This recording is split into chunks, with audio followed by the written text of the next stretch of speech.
Hello दोस्तों, कैसे हैं आप सभी का सुकून एफएम चैनल पर मैं मनदीप हार्दिक स्वागत करता हूं। अगर आप पहली बार आए हैं तो चैनल को सब्सक्राइब जरूर कर लें। आप सुन रहे हैं हमारी नई कहानी जिद्दी बिलियनियर। जिद्दी बिलियनियर कहानी अगर आपको अच्छी लगी है और बड़ी ही शानदार कहानी है तो एक प्यारा सा लाइक जरूर कर दें कहानी पर। जब भी आप सुने तो एक शेयर जरूर करें और एक प्यारा सा कमेंट करके जरूर बताएं कि कहानी आपको कैसी लग रही है। दोस्तों, ये कहानी बहुत ही इंटरेस्टिंग है, तो मैं चाहूंगा कि आप लोग ज़्यादा से ज़्यादा इस कहानी को अपने दोस्तों तक शेयर जरूर से जरूर करें। और आज हम सुनेंगे एपिसोड नंबर 2, जिद्दी बिलियनियर। चलिए शुरू करते हैं कहानी। मयूरी को कुछ समझ ही नहीं आ रहा था कि वो आखिर क्या करे। सामने से जो एक इंसान वहां पर काले सूट में आया था, वो उसके सामने जाकर लिपट गई थी। वो अपने आप को बचाने की कोशिश कर रही थी। तभी सिद्धार्थ से बात करते समय मयूरी मेहरा ने लड़खड़ाकर अपने गले के पास हाथ बढ़ाया और आज की शूटिंग के लिए उसने एक वी नेक टॉप पहना था। वो कपड़े चेंज किए बिना ही बाहर आ चुकी थी। नशे की धुन में उसने अपनी चोली के पांच पांच से नोट निकाले और बड़े गर्व से सिद्धार्थ की कोट के जेब में ठूंस दिए। इसके बाद सिद्धार्थ के चौड़े कंधे पर थपथपाया और मुस्कुरा कर कहा, ये लो, आज मैंने 2,000 रुपये कमाए हैं, उसका आधा हिस्सा। ये मत कहना कि मयूरी मेहरा दिलदार नहीं है। आज तुमने मेरी जान बचाई, इसलिए तुम्हारी टिप है। ये कहकर वो उसे छोड़कर टेढ़े मेढ़े कदमों से लॉबी की तरफ निकल गई। ये सब देखकर वहां खड़े चेतन और सिद्धार्थ के बाकी कई दोस्त हक्के बक्के रह गए। क्या इस लड़की को जरा भी अंदाजा है कि उसने अभी अभी दिल्ली के सबसे पावरफुल आदमी सिद्धार्थ को टिप दी? अगर उस नोट के पीछे 5-6 हजार जीरो भी लगा दिए जाएं, तो अभी सिद्धार्थ की दौलत के सामने वो धूल के बराबर थी। तभी चेतन ने डर कर अपने बॉस की तरफ देखा। उसे लगा कि सिद्धार्थ अब गुस्से में उस नोट को फाड़ देगा, लेकिन उसने जो देखा उसे अपनी आंखों पर यकीन नहीं हुआ। सिद्धार्थ ने वो नोट जेब से निकाला, उनको एक नजर देखा और उसके होठों पर एक बहुत ही कोमल और स्नेहपूर्ण मुस्कान आ गई थी। इसके बाद सिद्धार्थ आगे बढ़ने लगा। अभिराज ने उत्सुकता से अपनी कोहनी सिद्धार्थ को मारकर पूछा, सिद्धार्थ, अरे माजरा क्या है यार? तुम तो औरतों के नाम से भी दूर भागते हो, फिर इस नशेड़ी लड़की को गले लगाने कैसे दिया? क्या इसलिए कि वो भला की खूबसूरत है? सिद्धार्थ ने शांत आवाज में जवाब देकर कहा, यह लड़की मेरी एक पुरानी परिचित है, जिसने एक बार मेरी जान बचाई थी। यह कहकर उसने एक बार फिर उन 5-5 के नोटों को देखा और हल्के से मुस्कुरा दिया। इसी बीच उधर मयूरी की मुश्किलें खत्म नहीं हुई थी। जैसे वो बार से बाहर निकलने की कोशिश करने लगी, मेहता एंटरटेनमेंट कंपनी के सीईओ के गुंडों ने उसे दबोच लिया। वे उसे खींचकर होटल के एक आलीशान स्वीट में ले गए और उसे अंदर पटक दिया। उनमें से एक गुंडे ने चिल्लाकर कहा, यहीं रहो, हमारे बॉस बस आते ही होंगे, आज रात तुम पर मेहरबानी करेंगे। ये कहने के बाद उन्होंने बाहर से दरवाजा लॉक कर दिया और वहीं पहरा देने लगे। कमरे के अंदर मयूरी जमीन पर गिरी हुई थी। भले ही उसके शरीर पर वाइन का असर था, लेकिन फिर भी उसका दिमाग खतरे को भांप रहा था। उसे पता था कि अगर वो वहां से नहीं भागी तो वह दरिंदा उसके साथ जबरदस्ती करने की कोशिश करेगा। वो जानती थी कि दरवाजे से निकलना कितना नामुमकिन है, इसलिए उसने बालकनी का दरवाजा खोला। नीचे देखा तो उसे पता चला कि नीचे 10 मंजिल गहरी खाई है।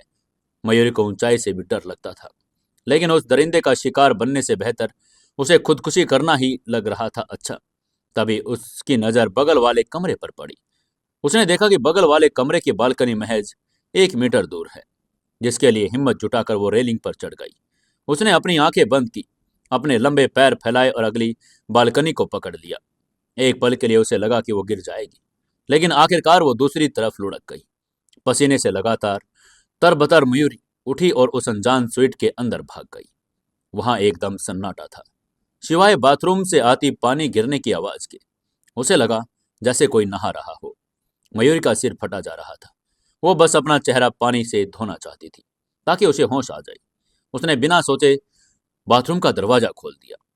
तभी आह, अचानक एक मजबूत हाथ ने उसकी कलाई पकड़ी और उसे जोर से घुमाकर ठंडी संगमरमर की दीवार से सटा दिया। मयूरी के सामने एक हट्टा कट्टा सुगठित शरीर वाला आदमी खड़ा था। उसने अपनी कमर पर सिर्फ एक तौलिया लपेटा था। उसके बदन से साफ खुशबू आ रही थी। सिद्धार्थ, जो अपनी सिक्योरिटी को लेकर हमेशा सतर्क था, उसको लगा कि कोई हमलावर अंदर घुस आया है।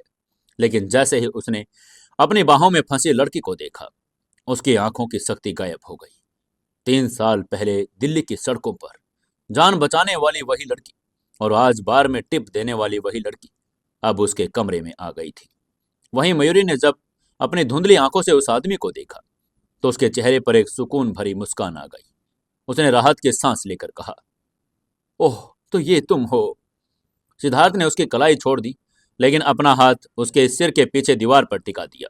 उसने गहरी सांस लेकर कहा, तुम यहां क्या कर रही हो? पता ही ये कितना खतरनाक है। मयूरी को चक्कर आ रहे थे। गिरने से बचने के लिए उसने सिद्धार्थ की ईंट जैसी सख्त और गर्म बाह का सहारा लेकर कहा, कोई कोई मेरा पीछा कर रहा था। वो मेरे साथ जबरदस्ती करना चाहता है, इसलिए प्लीज मुझे अपना फोन दो, मुझे कॉल करनी है। फिर वो रुक गई। उसे याद आया कि उसके फोन करने के लिए अब कोई बचा ही नहीं था, इसलिए तुरंत उसने मना करके कहा, नहीं नहीं, रहने दो। क्या मैं तुम्हारा शावर ले सकती हूँ? मुझे होश में आना है। नशे की लाली मयूरी ने गोरे चेहरे पर गुलाब की तरह खिल गई।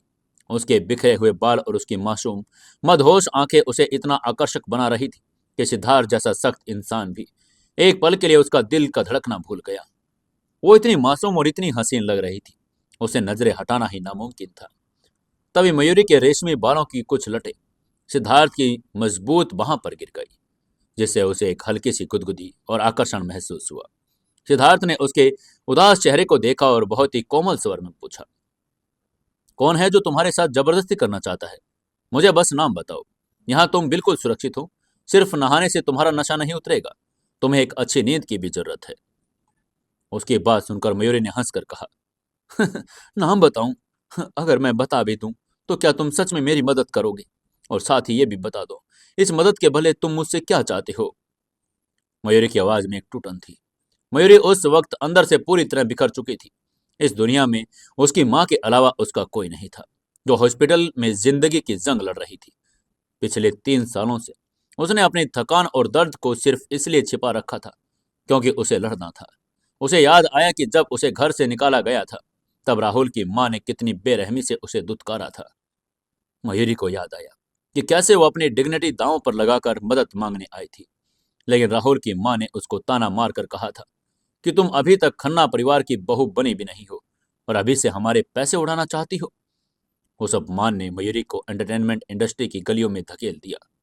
तभी मधु की मदद से उसे एक छोटी सी भूमिका मिली, जिससे उसने 20,000 रुपए कमाए थे। तब उसे समझ में आ गया कि माँ के इलाज, ट्यूशन फीस के लिए यही रास्ता सबसे तेज है। इसलिए उसने ऊंचाई के डर को भी मात दे दी और स्टंट भी करने लगी थी। वो जानती थी कि लोग उसकी एक्टिंग से ज्यादा नंबर 1 सोशलाइट का गिरता हुआ चेहरा देखना चाहते थे, लेकिन आज वो थक चुकी थी, इसलिए वो अपनी किस्मत पर रोने लगी। सिद्धार्थ ने अपने खुरदरे अंगूठे से उसके चेहरे के आंसुओं को पोंछा। उसकी हथेली इतनी गर्म और बड़ी थी, मयूरी को एक अनजानी राहत महसूस हुई। मयूरी ने अपना छोटा सा हाथ उसकी बड़ी हथेली पर रख दिया और सिसक कर कहा, क्या सब कुछ खो जाना ही तय है? अगर मुझे इसे खोना ही है तो ये मेरा फैसला होगा। उसने ऊपर देखा और सिद्धार्थ की आंखों में देखकर कहा, तुम बहुत सुंदर हो। इन बदसूरत और बूढ़े दरिंदों के हाथों बर्बाद होने से बेहतर है कि मैं तुम्हें खुद को सौंप दूं। आज रात मैं कोई पैसे नहीं मांगूंगी, लेकिन याद रखना, तुम्हारे साथ मैं अपनी मर्जी से सो रही हूँ। इतना कहते ही मयूरी ने अपने पंजों पर खड़े होकर सिद्धार्थ की गर्दन में बांह डाल दी, उसके होठों को चूम लिया। सिद्धार्थ, जो अब तक एक पत्थर की दीवार की तरह अड़िग था, उसकी आंखों में एक आग सी जल उठी। उसने अपनी मजबूत बाहों से मयूरी को कमर से कसकर पकड़ लिया। जब वे दोनों साथ में बिस्तर पर लुढ़के, मयूरी एक छोटे बच्चे की तरह सिसक रही थी, उसके सीने से चिपकी हुई थी। सिद्धार्थ ने उसके बालों को सहलाकर बहुत कुछ धीमी आवाज में पूछा, तुम्हारा नाम क्या है? मयूरी का सिर उसकी गर्दन में धंस गया था।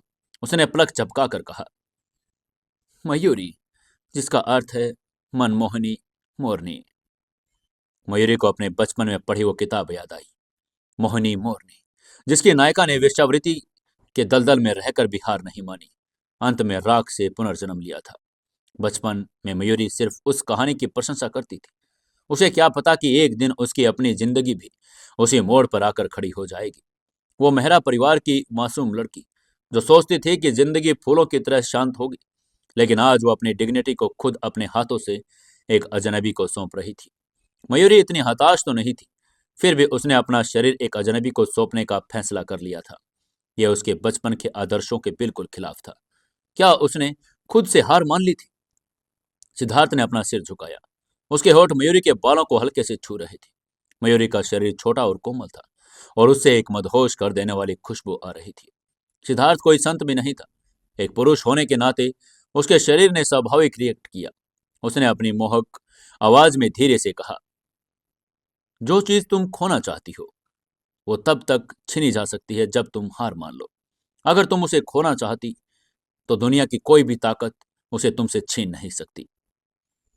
उसकी बात सुनते ही मयूरी की आंखों से आंसू फिर से बहने लगे। वो उठी और जमीन पर ही अपने घुटनों को सीने में लगाकर एक छोटी सी गेंद की तरह सिमट गई। सिद्धार्थ ऊपर लगे झूमर को देखता रहा। उसने देखा कि लड़की बेबसी में सिसक रही थी। कमरे की मध्यम रोशनी में सिद्धार्थ की आंखें किसी शिकारी बाज या चाल की तरह चमक रही थी, गहरी और रहस्यमयी। और चुपचाप इंतजार करता रहा। जब मयूरी रोते रोते थक गई तो उसे नींद आ गई। सिद्धार्थ ने बड़ी सावधानी से अपना हाथ उसके सिर के नीचे से हटाया। जब कोई इंसान भावनात्मक रूप से पूरी तरह टूट जाता है तो नींद ही उसका सबसे बड़ा मरहम होती है। जैसे ही सिद्धार्थ थोड़ा हिला, जिससे सोई हुई मयूरी असुरक्षा के कारण कांप उठी। वो नींद में ही पलटी और एक बिल्ली के बच्चे की तरह सिद्धार्थ की गर्म छाती से चिपक गई। सिद्धार्थ ने अपने होंठ भींच लिए। उसने मन ही मन में सोचा कि क्या यह लड़की पागल है।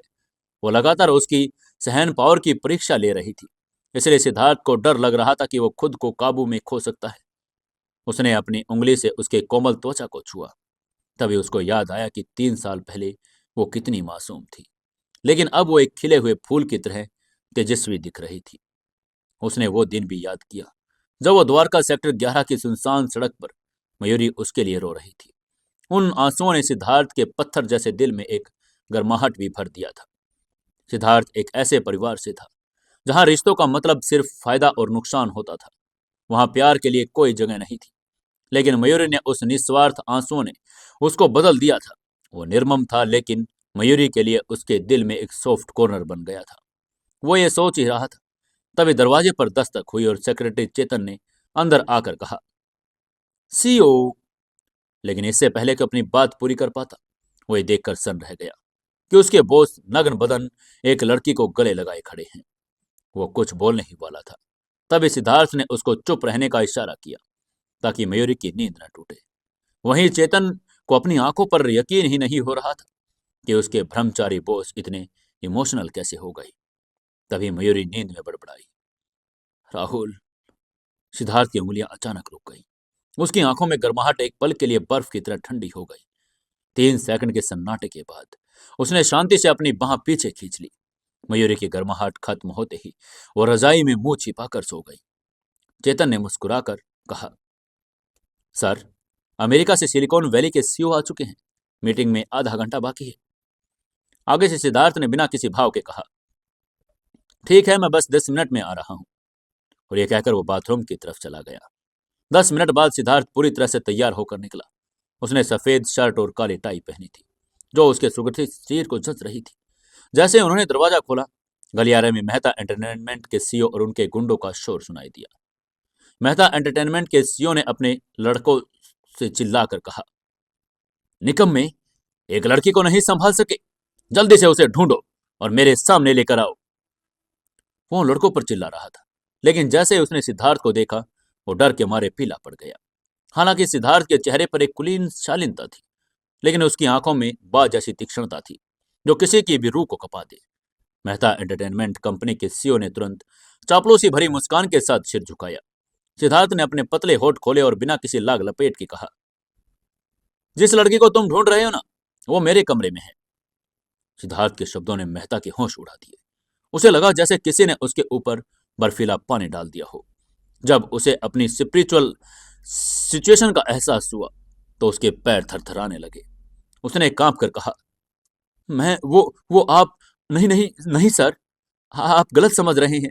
मैं किसी लड़की को नहीं ढूंढ रहा। शायद मुझे कोई गलतफहमी हुई थी। तभी अभिराज और चेतन वहां आ गए। अभिराज ने मेहता की दयनीय हालत देखी। एक तिरस्कार भरी मुस्कान के साथ कहा, सिद्धार्थ, हमें मीटिंग के लिए निकलना चाहिए दोस्त। उसकी बात सुनते ही सिद्धार्थ के चेहरे पर बिना किसी भाव के अपने कमरे का दरवाजा बंद किया और चेतन से फाइलें ली और आगे बढ़ गया। तभी अभिराज ने मेहता के पास गुजरकर जानबूझकर अपनी स्पीड स्लो की और उसे धक्का देकर फुसफुसाकर कहा, किस्मत अच्छी है तुम्हारी, लेकिन याद रखना अगली बार सिद्धार्थ इतना रहम नहीं दिखाएगा। उसकी बात सुनकर डर के मारे मेहता पसीने से तरबतर होकर दीवार से चिपक गया। उसका भारी शरीर जमीन पर ढह गया। तभी उसका एक बेवकूफ बॉडीगार्ड आगे आया और बोला, बॉस, अगर उसने खुद कहा है कि वो लड़की उसके कमरे में है, तो हम अंदर जाकर उसे निकाल लाते हैं। आप उसका मजा ले सकेंगे। तभी चटाक की आवाज के साथ मेहता ने अपने गार्ड को एक जोरदार थप्पड़ जड़ दिया और उसको डांट कर कहा, मजा? क्या तुम मुझे मरवाना चाहते हो पागल? मारवा परिवार की ताकत और सिद्धार्थ के रसूख के सामने मेरी क्या बिसात है? तुम्हें अंदाजा भी है कि वो आदमी कौन था? यह कहकर उसने बंद दरवाजे की तरफ देखा और कांपने लगा। सिद्धार्थ की एक लाइन कि वो मेरे कमरे में है का मतलब साफ था कि वो मेरी सिक्योरिटी में है। अगर जान प्यारी है तो दूर रहो। वो समझ ही नहीं पा रहा था कि मयूरी मेहरा उस पावरफुल इंसान को कैसे जानती है। उसने दांत भींच कर कहा, जल्दी यहां से चलो। वो रात ऐसे ही ड्रामों के बीच बीत गई। अगली सुबह मयूरी की आंखों पर सूरज की सुनहरी किरणें पड़ी। उसने धीरे धीरे अपनी आंखें खोली और आलीशान झूमर को देखकर एक पल के लिए सहम गई। उसने कंफ्यूजन में बड़बड़ा कर कहा, मैं कहाँ हूं? उसने पिछली रात की धुंधली यादों को समेटने की कोशिश की। मेहता से पीछा छुड़ाना, बालकनी से कूदना और फिर वो बाथरूम का दृश्य, ये सब याद करके उसकी चीख उठ पड़ी। उसने तुरंत अपने कपड़े चेक किए। उसने राहत की सांस ली क्योंकि उसके कपड़े वैसे ही थे जैसे कल थे। उसे किसी ने छुआ तक नहीं। उसका चेहरा शर्म से लाल हो गया। उसे खुद पर गुस्सा भी आ रहा था कि उसने राहुल की वजह से इतना पी लिया कि अपना होश ही खो बैठी। उसे उस अजनबी का चेहरा ठीक से याद नहीं था, लेकिन उसे इतना याद था कि वो बहुत सुंदर था। उसकी आवाज में एक अजीब सी गहराई थी। उसने महसूस किया कि वह आदमी वाकई एक जेंटलमैन था। इसके बाद मयूरी नंगे पैर खिड़की तक गई, पर्दे हटाए और ताजी हवा में सांस ली। उसने खुद को दिलासा देकर कहा, आज का नया दिन है मयूरी, लड़ते रहो। कल की उदासी को पीछे छोड़कर वो फ्यूचर की तरफ आगे देखने के लिए तैयार थी। जैसे वो कमरे से बाहर निकलने के लिए मुड़ी, उसकी नजर बेड साइड टेबल पर रखी एक घड़ी पर पड़ी। उसने उसे उठाया, भले ही वो ब्रांड नहीं जानती थी, लेकिन मेहरा परिवार की बेटी होने के नाते वो समझ गई कि घड़ी बेशकीमती और अनमोल है। घड़ी को देखते ही उसे उस हट्टे कट्टे अजनबी की याद आई। उसने घड़ी को देखकर मन ही मन कहा, शायद वो इसे यहीं भूल गया। ये सोचकर मयूरी ने अपने घड़ी बैग में रख ली और ये सोचकर कि वो उसे होटल लॉबी में जमा कर देगी। लेकिन वो रिसेप्शन पर पहुंची तो रिसेप्शनिस्ट ने घड़ी लेने से मना करके कहा, मैडम, ये घड़ी महंगी है। हमारे पास उस कस्टमर का कोई संपर्क नहीं। हमारे नियम के अनुसार हम इतनी महंगी चीज की जिम्मेदारी नहीं ले सकते। आप अपना नंबर दे दीजिए। अगर वो इसे ढूंढते हुए आए तो हम उन्हें आपका नंबर दे देंगे। अब मयूरी के पास कोई रास्ता नहीं था। उसने घड़ी अपने पास रखी और रिसेप्शनिस्ट को अपना नंबर देकर कहा, ठीक है, मैं इसे संभाल कर रखती हूँ। जब वो आए तो प्लीज उनसे कहिएगा कि मुझसे कॉन्टेक्ट जरूर करें। मयूरी होटल से बाहर निकली। उसे इस बात की परवाह ही नहीं थी कि मेहता एंटरटेनमेंट के उस बदचलन सीईओ का क्या हुआ, जो कल रात उसे बच निकली थी। उस भविष्य में भी वो हर मुसीबत का सामना करने का दम रखती थी। आखिर अब उसके पास खोने को बचा ही क्या था। कल रात उस अजनबी की बातों ने उसमें एक नई एनर्जी भर दी थी। जब तक वो खुद हार नहीं मानती, तब तक उसे कोई नहीं तोड़ सकता। मयूरी बस स्टॉप की तरफ चल पड़ी और उसको आज अपने कदम बहुत हल्के लग रहे थे। वो अपनी माँ से मिलने हॉस्पिटल जा रही थी। 2 साल पहले उसकी माँ चंचल को किडनी की बीमारी का पता चला। पिछले 1 महीने से स्थिति बिगड़ने के कारण उन्हें हॉस्पिटल में भर्ती कराना पड़ा। मयूरी ने रास्ते में अपनी माँ का पसंदीदा मीठा चावल का दलिया भी खरीदा। हॉस्पिटल के वार्ड में प्रवेश करते ही उसने देखा कि उसकी माँ बिस्तर पर लेटी अपने पड़ोसी सुशीला आंटी से बात कर रही है। चंचल 45 साल की थी और बीमारी की पीलापन की वजह से उसकी जवानी की खूबसूरती आज भी उसके चेहरे पर झलक रही थी। मयूरी को अपनी सुंदरता विरासत में उन्हीं से मिली थी। मयूरी ने आगे बढ़कर उन्हें सहारा देकर कहा, माँ, आप जाग गई? ये कहकर उसने उनकी पीठ के पीछे तकिया लगाया। चंचल ने अपनी बेटी को ममता भरी नजरों से देखकर कहा, मयूरी, क्या तुम्हें आज कॉलेज नहीं जाना था? मैं यहाँ ठीक हूँ। सुशीला आंटी और हेमंत मेरी मदद कर देते हैं। तुम्हें रोज इतनी दूर आने की जरूरत नहीं। हालांकि आगे से मयूरी ने मुस्कुराहट में बात टाल दी। उसने माँ से ये छुपा रखा था कि वो फिल्म अकादमी में पढ़ रही है और एक्टिंग करती है। उसकी माँ पुराने ख्यालों की थी। उन्हें लगता था कि मनोरंजन जगत सिर्फ शरीफ लड़कियों के लिए नहीं है। इसलिए मयूरी ने उन्हें झूठ कह रखा था कि वो एक सरकारी यूनिवर्सिटी में पियानो सीख रही है। इसके बाद मयूरी ने दलिया का पैकेट खोला और माँ को चम्मच से खिलाकर लाड से कहा, माँ, आपको देखे बिना मेरा पूरा दिन ही नहीं होता। आपसे मिलना तो मेरे लिए सबसे जरूरी काम है। उसकी बात सुनकर चंचल ने मुस्कुरा कर कहा, इस लड़के की जबान तो देखो, कितनी चिकनी बातें करती है ये। उसके लिए मयूरी ही अब दुनिया का नंबर सेंटर पॉइंट थी, क्योंकि मयूरी के पिता ने उन्हें पहले ही छोड़ दिया था। तभी सुशीला आंटी ने हंसकर कहा, चंचल, बेटियां तो वाकई माँ का कलेजा होती हैं। देखो मयूरी कितनी आज्ञाकारी है। मुझे तो तुमसे जलन होती है कि मेरी भी मयूरी जैसी बेटी क्यों नहीं है। वो इतना कह रही थी, तभी सुशीला आंटी का बेटा हेमंत अंदर आ गया। वो 22 साल का एक सीधा सा उत्साही लड़का था। सुशीला आंटी ने उसे मयूरी की तरफ इशारा किया, जिससे हेमंत का चेहरा शर्म से लाल हो गया। वो मयूरी को देखते ही हकलाने लगा, अपना सिर खुजलाने लगा। मयूरी समझ गई कि हेमंत उसे पसंद करता है। मयूरी ने बड़ी ही सादगी शालीनता से उसका अभिवादन करके कहा, नमस्कार हेमंत। तभी सुशीला आंटी ने मजाक करके कहा, ओह, ये लड़का भी ना, वैसे तो बहुत बोलता है, लेकिन मयूरी को देखते इसकी बोलती बंद हो जाती है। कल तो जब तुम्हारी शादी होगी तो क्या होगा। उसकी बात सुनकर चंचल भी मुस्कुरा दी। उन्होंने मयूरी का हाथ थपथपा कर कहा, सुशीला आंटी, हेमंत बहुत सुलझा हुआ लड़का है। उसे अच्छी पत्नी जरूर मिलेगी। क्यों मयूरी, मैं सही कह रही हूं ना। मयूरी की माँ को यह बिल्कुल नहीं पता था कि मयूरी की सगाई पहले ही राहुल से हो चुकी है। 3 साल पहले जब उसके पिता ने यह सगाई तय की थी, तब उन्होंने अपनी माँ को इस बारे में कुछ नहीं बताया था। मयूरी ने भी यह सच छिपाना ही बेहतर समझा था, क्योंकि वो जानती थी कि राहुल के साथ उसका रिश्ता अब टूटने की कगार पर है। मयूरी ने लाड से अपनी माँ को टोक कर कहा, माँ। ये कहते वो चंचल के हाथों से खेलने लगी। माँ और सुशीला आंटी ने एक दूसरे को देखकर मुस्कुराया। उन्हें लगा कि मयूरी और हेमंत की जोड़ी बनाई जा सकती है। तभी चंचल को कुछ याद आया। उसने मयूरी की तरफ देखकर कहा, मयूरी, कल तुम्हारी दादी का जन्मदिन है। वो तुम्हें बहुत याद करती हैं। तुम फूक की शॉप से स्ट्रॉबेरी केक लेकर जाकर उन्हें दे देना और मेरी तरफ से शुभकामनाएं भी देना। मयूरी का चेहरा उतर गया। उसे मेहरा परिवार को उस घर में जाने का जरा भी मन नहीं था। तभी माँ ने उसके सिर को सहलाकर कहा, तुम्हारे पिता और मेरे बीच जो भी हुआ, लेकिन तुम उनकी बेटी हो ना बेटा। ये रिश्ता कभी नहीं टूट सकता। मयूरी ने मन ही मन में कड़वाहट महसूस की। क्या धर्मपाल मेहरा उसे अपनी बेटी मानता था, जिसने अपनी बीमार पत्नी और बेटी को ट्यूशन फीस तक के लिए तरसा दिया। वो पिता कहलाने के लायक भी नहीं था। लेकिन अपनी दादी की ममता को याद करके मयूरी का दिल पिघल गया। दादी उसे नन्ही मयूरी कहकर बुलाती थी, इसलिए मयूरी ने भारी मन से सिर हिलाकर कहा, ठीक है माँ, मैं चली जाऊंगी। अगले दिन मयूरी स्ट्रॉबेरी केक लेकर मेहरा परिवार की विला पर पहुंची। दरवाजे की घंटी बजते ही पुराने नौकर नटवर अंकल ने दरवाजा खोला। मयूरी को देखते ही वो घबरा गए और दरवाजा पूरा खोलने के बजाय रेलिंग के पीछे ही खड़े रहे। उन्होंने घबरा कर कहा, यंग मिस, आप यहाँ? मैं आपकी क्या मदद कर सकता हूँ? उसकी हालात देखकर मयूरी को हंसी आ गई। नटवर अंकल उसे यंग मिस तो कह रहे थे, लेकिन उसको घर के अंदर की इनविटेशन नहीं दे रहे थे। वो समझ गई कि अंदर के मालिकों का मिजाज कैसा रहा होगा। इसलिए उसने नटवर से कहा, नटवर अंकल, आज दादी का जन्मदिन है, मैं सिर्फ उनके लिए केक लेकर आई हूँ। उसकी बात सुनकर नटवर ने हिचकिचाकर कहा, यंग मिस, 3 साल पहले गिरने के बाद से मालकिनी की यादाश्त कमजोर हो गई, इसलिए साहब ने इस बार जश्न न मनाने का फैसला किया है। उसकी बात सुनकर मयूरी ने अपनी लंबी पलकें झपका कर कहा, ठीक है, मैं अंदर नहीं आ रही, बस ये केक दादी तक पहुंचा दीजिए। जैसे ही नटवर अंकल केक लेने के लिए हाथ बढ़ाने वाले थे, तभी एक लैम्बोर्गिनी के तेज रुकने की आवाज आई। राहुल गाड़ी से बाहर निकला। उसने मयूरी की तरफ ऐसे देखा जैसे वो वहां मौजूद ही न हो। वो गाड़ी के दूसरी तरफ गया और बड़े प्यार से दरवाजा खोला।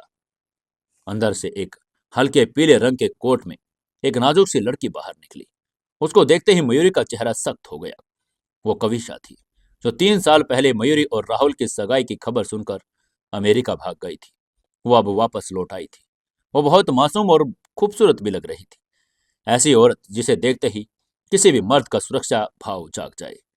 राहुल ने बड़े प्यार से कविशा का हाथ थामा, उसे अपनी बाहों में समेट कर कहा, कविशा, तुम्हें ठंड तो नहीं लग रही? गाड़ी में तबीयत तो ठीक थी ना?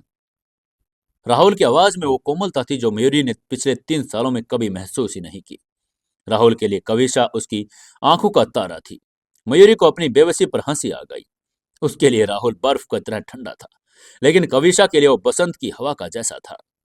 वहीं कविशा ने मयूरी को देखते ही घबराहट का नाटक किया। दूसरी तरफ मयूरी की आंखों में आंसू डबडबा गए।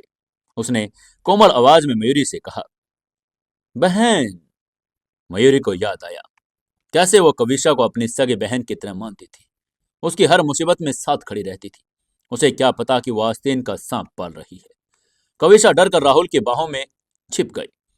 राहुल ने तुरंत मयूरी को नफरत भरी नजरों से घूर कर डांट कर कहा, मयूरी, ये क्या तरीका है? कविशा तुम्हारी बहन है। बेचारी तुमसे डरकर 3 साल के लिए देश छोड़कर चली गई थी। अब भी तुम्हारा मन नहीं भरा? तुम और क्या चाहती हो उससे? तभी कविशा ने बड़ी मासूमियत से कहा कि वो मयूरी से बचने के लिए अमेरिका गई थी। मयूरी ने एक सर्द मुस्कान के साथ उसकी आंखों में देखा और पूछा, ओह वाकई, अगर ऐसा है तो आज तुम यहाँ वापस क्या कर रही हो? राहुल के पास इस बात का जवाब नहीं था। उसने झुंझला कर कहा, मयूरी, मुझे उम्मीद नहीं थी कि तुम इतनी स्वार्थी हो जाओगी। उसके शब्द सुनते ही कविशा की आंखों में जीत की चमक आ गई, जिसे उसने फौरन उदासी के नकाब में छिपा लिया। उसने राहुल की आस्तीन पकड़कर सिसक कर कहा, राहुल, प्लीज चुप हो जाओ। ये सब मेरी गलती है। दीदी, क्या आप मुझे माफ कर देंगी? मैं बस इतना चाहती हूँ कि हमारा परिवार फिर से खुश रहे। तभी मयूरी ने बीच में टोक कर कहा, तुम चाहती हो तो मैं तुम्हें माफ कर दूं। ठीक है। ये कहकर उसने अपनी आंखों में उसकी आंखों में आंखें डालकर कहा, अब जरा सबके सामने बताओ कि तुम्हारी गलती क्या थी। क्या तुम्हारी माँ ने मेरी माँ को धोखा देकर तुम्हें जन्म नहीं दिया? क्या तुम इतने सालों तक बेचारी बनकर मेरे घर में रहकर मुझसे मेरी हर चीज छीनने की प्लानिंग नहीं बना रही थी? तुमने मेरा परिवार तबाह कर दिया, मेरे मंगेतर को अपनी तरफ खींच लिया, और अब तुम बेशर्मी से माफी का नाटक कर रही हो। कविशा, मुझे तुमसे घिन आती है। मुझे भी पता है कि तुम मुझसे नफरत करती हो। उसकी ये ताने भरी बातें सुनकर कविशा की मुट्ठियां भींच गई, लेकिन उसने खुद को काबू में रखा। उसने रोने का नाटक जारी रखकर राहुल से कहा, राहुल, ऐसा नहीं है। दीदी मुझे गलत समझ रही है। मुझे मम्मी पापा के गुनाहों के बारे में कुछ नहीं पता था। मैं निर्दोष हूँ। मैंने सचमुच इतनी अपनी बहन माना है। राहुल, तुम्हारे लिए मैंने पिछले 3 साल अमेरिका में घुट घुट कर बिताए ताकि तुम्हें भूल सकूं। लेकिन इससे पहले कि कविशा की बात पूरी हो पाती, राहुल ने बीच में चिल्लाकर कहा, बस बहुत हो गया। अब किसी को कुछ कहने की जरूरत नहीं। ये कहते हुए उसने कविशा को अपने सीने से लगा लिया। उसने नफरत भरी नजरों से मयूरी को देखा और दहाड़ कर कहा, मयूरी, कविशा ही वो लड़की है जिसे मैं पसंद करता हूँ। मैं उससे प्यार करता हूँ। उसकी बात सुनकर मयूरी का दिल जैसे सन पड़ गया। उसे ताज्जुब हुआ कि राहुल की जुबान से शब्द सुनकर उसे अब दुख भी नहीं हो रहा। उसे तो इस बेतुके कपल पर हंसी आ रही थी। एक आदमी जो कल रात एक मॉडल के साथ सो रहा था, और एक लड़की जो हर पल एक नया मुखौटा पहनती है। वो बातें कर ही रहे थे, तभी विला का दरवाजा खुला और मयूरी के पापा धर्मपाल मेहरा और उनकी दूसरी पत्नी कृतिका रोहल बाहर आई। बाहर आते ही कृतिका ने दौड़कर कविशा को गले लगाकर कहा, मेरी बच्ची कविशा, 3 साल में तुम कितनी कमजोर हो गई। धर्मपाल, देखो हमारी बेटी का वजन कितना कम हो गया है। उसकी बात सुनकर धर्मपाल मेहरा ने कृतिका और कविशा को प्यार से गले लगाया। परिवार के इस पुनर्मिलन के दृश्य में मयूरी कहीं नहीं थी। वो अपनों के बीच एक अजनबी की तरह खड़ी थी। धर्मपाल मेहरा ने मयूरी की तरफ देखा तक नहीं और कहा, चलो अब बाहर बातें बंद करो। राहुल, तुम भी अंदर आओ। तुम्हारी आंटी ने आज कविशा के स्वागत में शानदार दावत तैयार की है। ये कहकर वो वापस घर के अंदर जाने के लिए मुड़े। तभी मयूरी को याद आया कि नौकर ने कहा था, दादी के लिए सिर्फ नूडल्स बने हैं। लेकिन धर्मपाल ने तो अपनी नाजायज बेटे के लिए यहाँ जश्न की तैयारी थी। मयूरी ने अपनी आवाज को स्थिर करके आवाज देकर कहा, पापा। उसकी ये बात सुनकर धर्मपाल मेहरा एक पल के लिए रुक गया। वो स्वभाव से कमजोर व्यक्ति था। जब तक उसके अंदर का पिता जिंदा था, उसने कभी कोई जिम्मेदारी नहीं ली थी। धर्मपाल के पापा के देहांत होने के बाद मयूरी की दादी ने ही सब कुछ संभाला था। दादी जो मयूरी और उसकी माँ चंचल से बहुत प्यार करती थी। लेकिन 3 साल पहले दादी के सीढ़ियों से गिरने के बाद जब उनकी यादाश्त धुंधली रह गई, धर्मपाल मेहरा ने कृतिका के प्रभाव में आकर मयूरी की माँ को तलाक दे दिया। जैसे ही धर्मपाल मेहरा ने पीछे मुड़कर देखा, मयूरी ने हाथ में केक उठाकर मुस्कुराकर कहा, पापा, आज दादी का जन्मदिन है। मैं उनके लिए केक लेकर आई हूं। क्या मैं उनसे मिलने अंदर आ सकती हूँ? मयूरी की यह बात सुनकर धर्मपाल मेहरा की आंखों में एक पल के लिए झिझक और पुरानी ममता दिखी। वो शायद हाँ कह देता, लेकिन मयूरी जानती थी कि असली दिमाग कृतिका का है। तभी कृतिका ने ताली बजाई और बनावटी मुस्कान के साथ कहा, अरे देखो, मयूरी वापस आ गई, चलो जल्दी अंदर आओ, दादी माँ तुम्हें देखकर खुश होंगी। वो जानबूझकर नाटक कर रही थी। वहीं उसकी बात सुनकर मयूरी मन ही मन मुस्कुराई। वो जानती थी कि कृतिका ने यह एहसान इसीलिए किया ताकि वो धर्मपाल मेहरा की नजरों में महान बनी रहे। कृतिका एक बेहद चतुर और धूर्त महिला थी, जो जानती थी कि आदमियों को अपने इशारों पर कैसे नचाया जाए। जैसा कि उम्मीद थी, मयूरी के आने से धर्मपाल मेहरा के चेहरे पर राहत और खुशी की साफ झलक आई। मयूरी के प्रति उसका अपराध बोध अब कृतिका के प्रति प्रशंसा में बदल गया, क्योंकि उसे लगा कि कृतिका ने ही मयूरी को घर में प्रवेश देकर बड़प्पन दिखाया। धर्मपाल मेहरा ने स्नेह से कहा, मयूरी चलो बेटा अंदर चलो। मेहरा परिवार के विला में कदम रखते ही मयूरी का दिल भारी हो गया, लेकिन वो सीधे दादी के कमरे की तरफ बढ़ गई। जैसे उसने दरवाजा खोला, उसने देखा कि उसकी दादी कश्मीरी कालीन पर बैठी पत्थरों के साथ खेल रही थी। उनको देखते ही मयूरी ने उनको पुकार कर कहा, दादी। लेकिन दादी ने सिर नहीं उठाया। वो बच्चों की तरह बड़बड़ा रही थी और पत्थरों को उलट पलट रही थी, मानो भूल गई हो कि उनसे कोई खेलना है। तभी कमरे में मौजूद नौकरानी ने उदास होकर मयूरी को बताकर कहा, यंग मिस, आप आ गई। एल्डर मिस्ट्रेस सुबह से बगीचे से ये पत्थर चुनकर लाई हैं। कालीन ठंडा है, लेकिन वो जमीन पर बैठकर ही खेलना चाहती हैं, किसी की बात ही नहीं सुन रही। मयूरी ने उसकी बात को समझकर सिर हिलाया। उसने नौकरानी को केक थमाया और खुद दादी के बगल में कालीन पर बैठ गई। उसने देखा कि पत्थर बिखरे हुए थे। मयूरी ने अपना हाथ बढ़ाया, पत्थरों को उनके रंग और आकार के हिसाब से दो ढेरों में अलग करना शुरू किया। कालीन पर बले जालीदार डिजाइन को उसने बिसात की तरह इस्तेमाल किया और एक पत्थर वहां रख दिया। दादी का ध्यान तुरंत मयूरी की तरफ गया। उन्होंने मयूरी को देखा और फिर मयूरी के पत्थर के पीछे अपना एक पत्थर रखा। कुछ चालों के बाद जब मयूरी ने 5 पत्थरों की एक सीधी लकीर बना दी, तो उसने खिलखिलाकर हंसकर कहा, दादी देखिए, 5 पत्थर एक साथ, आप जीत गई। दादी अचानक एक बच्चे की तरह चहक उठी। उसने खुशी से चिल्लाकर कहा, मैं जीत गई, मैं जीत गई, वाह। उन्होंने सारे पत्थर मुट्ठी में भर लिए और फिर से खेलने के लिए सोचने लगी, लेकिन तभी वो रुकी। उन्होंने मयूरी को गौर से देखकर कहा, नन्ही बच्ची, तुम कौन हो? मयूरी ने अपना सिर झुकाया और बड़ी बड़ी आंखों से दादी को दयनीय भाव से देखा। उसने होठ सिकोड़ कर कहा, दादी, मैं आपकी मयूरी हूं, क्या आप अपनी लाडली को भूल गई? दादी ने मयूरी का नाम दोहराया। मयूरी? उनकी आवाज धुंधली थी, लेकिन मयूरी को उदास आंखों ने उनके दिल के किसी कोने को छू लिया। एक पल के सन्नाटे के बाद उनकी आंखों में पहचान की चमक आ गई। उन्होंने हल्के से मुस्कुराकर कहा, ओह, ये तो मेरी प्यारी बच्ची मयूरी है। इधर आओ मेरी जान, दादी तुम्हें गले लगाएगी। ये कहते हुए दादी ने बाह फैला दी। मयूरी उनकी गोद में समा गई। दादी की बाहों में वो पुरानी मोहक और गर्माहट थी, जो मयूरी की माँ की बाहों में होती थी। मयूरी को लगा जैसे वो दुनिया की सबसे सेफ जगह पर है। थोड़ी देर बाद दादी मयूरी का हाथ पकड़कर कमरे के कोने में रखे उस धुंधिया सफेद पियानो के पास ले गई। उन्होंने मयूरी को उस पियानो की तरफ इशारा करके कहा, मयूरी, अपनी दादी के लिए पियानो बजाओ ना।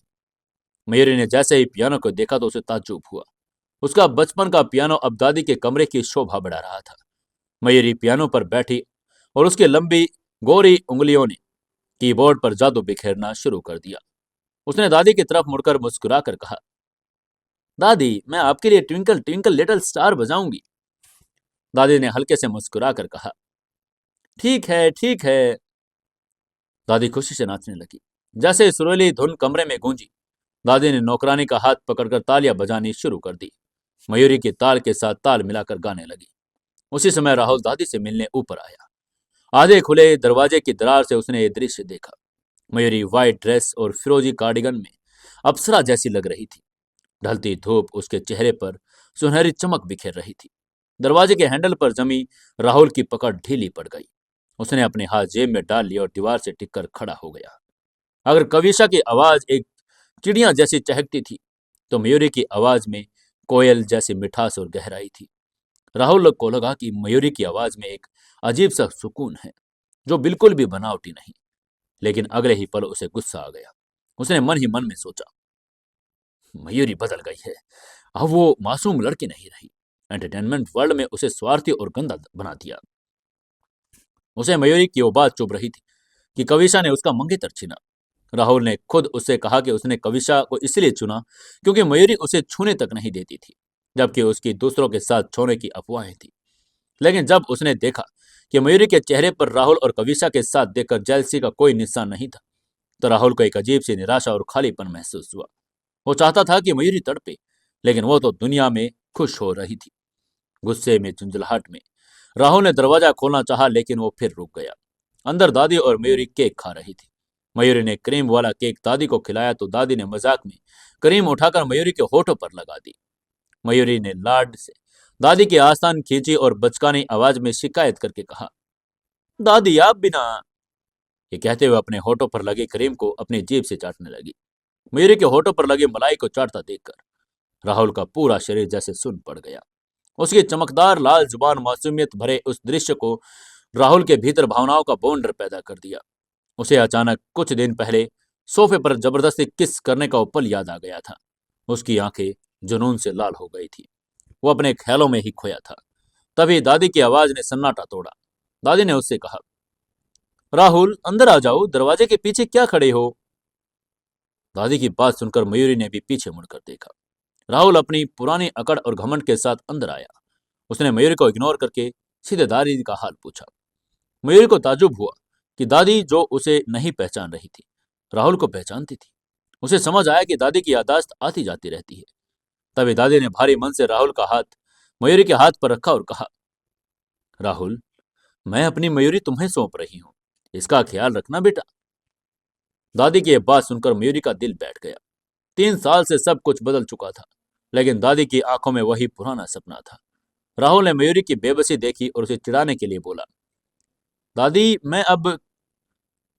वो ये कहना चाहता था कि वो कविशा के साथ है, लेकिन इससे पहले कि वो अपनी बात पूरी कर पाता, मयूरी ने उसको बीच में रोक कर कहा, राहुल।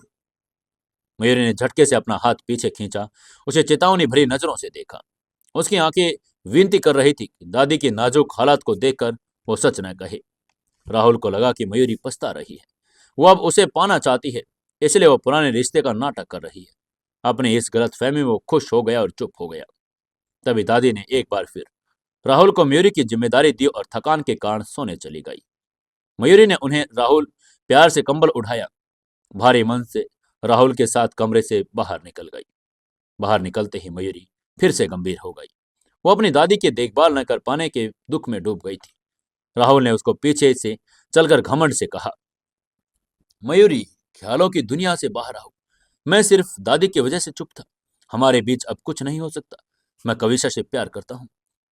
आगे से मयूरी ने बिना किसी भाव के जवाब देकर कहा, ओह तुम दोनों को मेरी तरफ से इस नए रिश्ते के लिए कॉन्ग्रेचुलेशन, बेस्ट ऑफ लक। ये कहते हुए आगे बढ़ गई और उसके चेहरे पर एक सुकून भरी मुस्कान थी। वहीं उसकी ये बात सुनकर राहुल की मुस्कान गायब हो गई। उसे लगा कि मयूरी फिर तड़पेगी, लेकिन उसकी बेरुखी ने राहुल को झकझोर दिया। उसने मयूरी का रास्ता रोककर कहा, मयूरी क्या मतलब है कॉन्ग्रेचुलेशन? पहले दादी के सामने नाटक किया और अब ये। तुम ये चालबाजियां कब बंद करोगी? उसकी बात सुनकर मयूरी को हंसी आ गई। अपना हाथ हिलाकर कहा, जो सोचना है सोचो राहुल। ये कहकर वो मुड़ी और जाने लगी, लेकिन राहुल ने उसे पकड़ लिया। दोनों के बीच बहस और धक्का मुक्की होने लगी। राहुल ने उससे सीधे पूछा, आज सब साफ कर दो मयूरी। तभी मयूरी ने एक मोहक मुस्कान दी और राहुल को पीछे देखने का इशारा किया। राहुल जैसे ही मुड़ा, उसने देखा कि कविशा नम आंखों के साथ खड़ी ये सब देख रही थी। राहुल बुरी तरह घबरा गया। उसने कविशा की तरफ देखकर कहा, कविशा कविशा मेरी बात सुनो। और ये कहकर उसके पीछे भागने लगा। मयूरी ने इस ड्रामे पर एक ठंडी मुस्कान बिखेरी और नीचे उतर आई। नीचे कृतिका अपना रास्ता रोक कर खड़ी थी। उसने मधुरता से कहा, मयूरी अब आ ही गई हो तो खाना खाकर ही जाना। लेकिन मयूरी ने आगे से मना करके कहा, नहीं मुझे जाना है। तभी कविशा और राहुल नीचे आ गई। कविशा ने मासूमियत का मुखौटा पहनकर मयूरी से कहा, दीदी हम आज 3 साल बाद मिले, रुक जाइए ना, परिवार की तरह इकट्ठे बैठकर खाना खाते हैं। मयूरी समझ गई कि माँ बेटी उसे आसानी से जाने नहीं देगी। तभी कृतिका ने तुरंत चाल चलकर फिर कहा, कविशा तुम खड़ी क्यों हो? मयूरी तुम्हें पसंद नहीं करती। ये तुम्हारी गलती है, जल्दी से चाय लाओ और अपनी बड़ी बहन से माफी मांगो। नौकरानी तुरंत चाय का प्याला लेकर आई। कविशा ने झुककर वो प्याला थामा और राहुल को यह देखकर बुरा लगा कि निर्दोष कविशा को मयूरी को खुश करने के लिए झुकना पड़ रहा है। उसे लगा कि मयूरी वाकई एक क्रूर महिला है, लेकिन कविशा और उसकी माँ के दिमाग में कुछ और ही चल रहा था। धर्मपाल भी ये सब कुछ देख रहा था, लेकिन उसे भी समझ नहीं आ रहा था कि आखिर कौन सही है और कौन गलत। आखिर क्या होगा इस आगे रिश्ते का? क्या राहुल कभी भी मयूरी को पा पाएगा या नहीं? क्या मयूरी उस बड़े आदमी के साथ जाएगी या नहीं? जानने के लिए जुड़े रहिए दोस्तों अपनी कहानी जिद्दी बिलियनियर के साथ। दोस्तों, कहानी अच्छी लग रही है तो वीडियो को लाइक करें, शेयर करें और कमेंट जरूर से जरूर करें।